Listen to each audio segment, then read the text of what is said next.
Thank you for plugging into this Family Life News podcast, streaming issues-driven, family-focused news.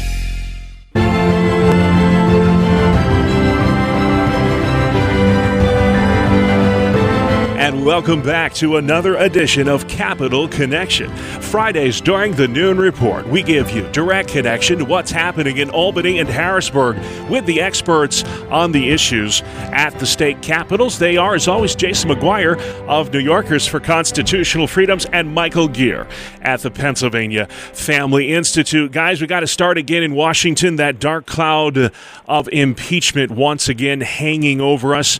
Of course, President Trump making history this week, becoming the only president to be impeached twice. Jason, I want to start with you on this one. John Katko of Central New York was the first House Republican to say that he would vote to impeach. One of 10 that voted for impeachment. How risky of a vote was that for the congressman? Well, should he choose to run again, I think it is a very risky vote. He narrowly won this last time, and that really came after a lot of work behind the scenes at both the Republican and conservative parties who were not very appreciative of some of the stances he's taken in the past, and this is just going to add fuel to the fire. So I think that he took a gamble here regarding winning this narrow race, but it's going to be problematic for him going forward.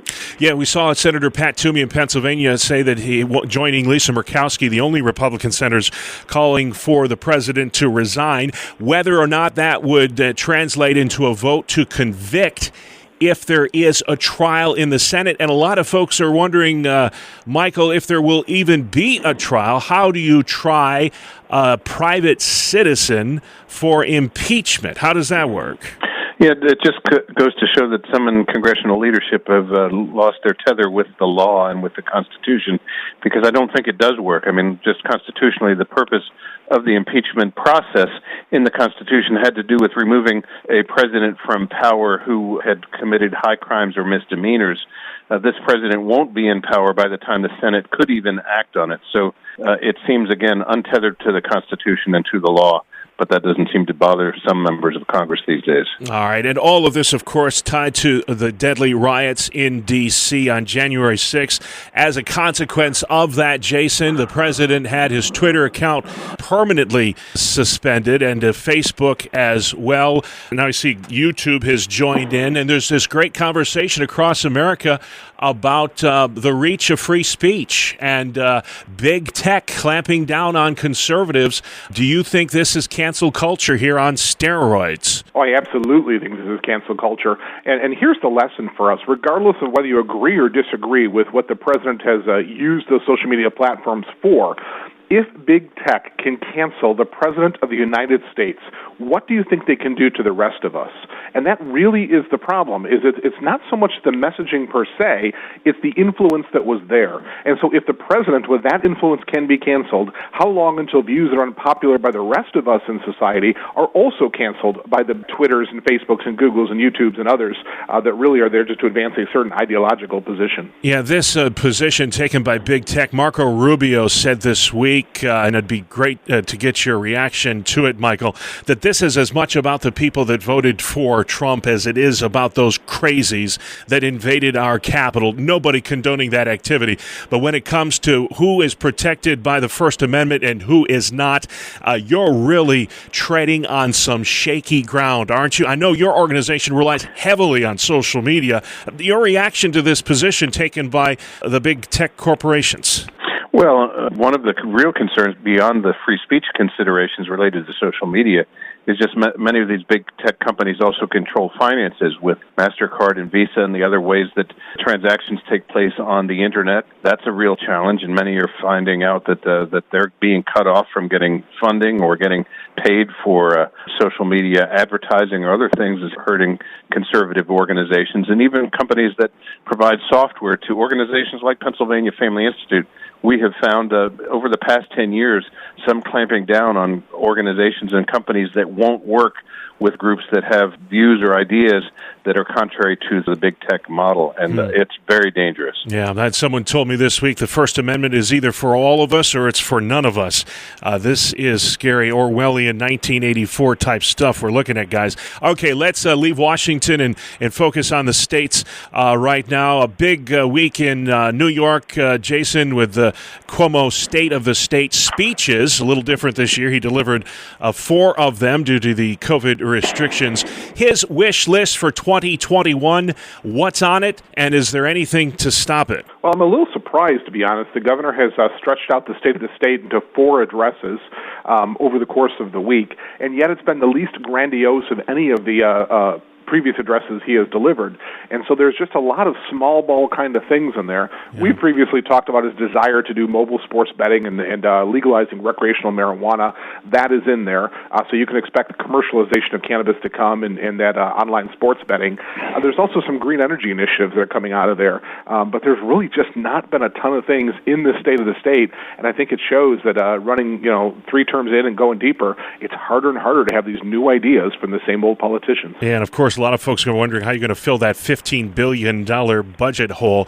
Okay, let's head to Harrisburg. There was a huge vote in one of the judiciary committees. How judges are elected in Pennsylvania. Politicians are talking about changing that, Michael. This is huge if it happens. Very unlikely with Governor Wolf in power, but explain, if you would, what this legislation is all about. Well, actually, the governor won't have a say in this beyond sort of the bully pulpit. He's already criticizing this proposal to allow judges to be voted by districts around the state rather than statewide. That lessens the power of the voters in Philadelphia and Pittsburgh, because then they can only choose judges from their region rather than having that overarching influence across the state. But this would be a constitutional amendment to do this, and that cuts the governor out of the process. Just has to pass the legislature through 2 terms and then goes to a vote of the people. And this will help strengthen the balance of power. Right now, the governor has been working in cahoots, in my view, with the Supreme Court that rubber stamps anything that he does, whether it's on COVID or elections or other things. It's been a bad system, and this, I think, will help change it for the better. One of the big arguments in New York right now, Jason, and you don't want to question people's motivations, and a lot of folks are saying, finally, but why now? Governor Cuomo seems to have done a total 180 flip-flop when it comes to opening the state from COVID-19. This is a guy that had locked the state down for the past 10 months. All of a sudden, a change of heart. He is quoted as saying this week, if we don't open up soon, there won't be any businesses to open up. Why the sudden change of heart, do you think? Well, I think there's a number of reasons why you're beginning to see the changing conversation coming out of Governor Cuomo. The first is the fact that he's facing that $15 billion deficit you referenced earlier, and there needs to be a means to begin to raise revenue for the state. He can't fund all the proposals that the left is asking him to do without the revenue, so he's got to raise the revenue.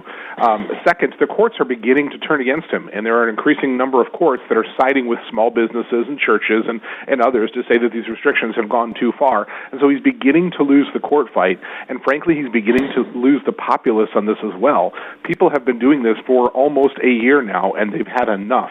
And there comes a point where people just then begin to reject those things, and the governor is trying to get ahead and manage the courts, the people, and the revenue. All right. And then one final issue, that is the state Senate race out of the suburbs of Pittsburgh. 45th District race is finally over, Michael. The Democrats win that one by less than 70 votes.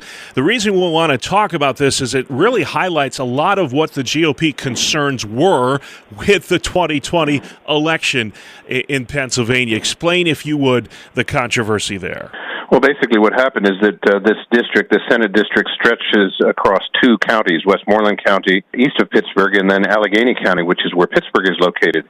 And those 2 counties, in terms of the vote count that was done on Election Day and after the election, was done differently in those 2 counties. Westmoreland County followed the state law to a T in terms of not counting the ballots that came in after a deadline. Allegheny County, as the vote was clearly very close and the Republican was in the lead, suddenly decided at the last hour to count votes that had come in contrary to state law.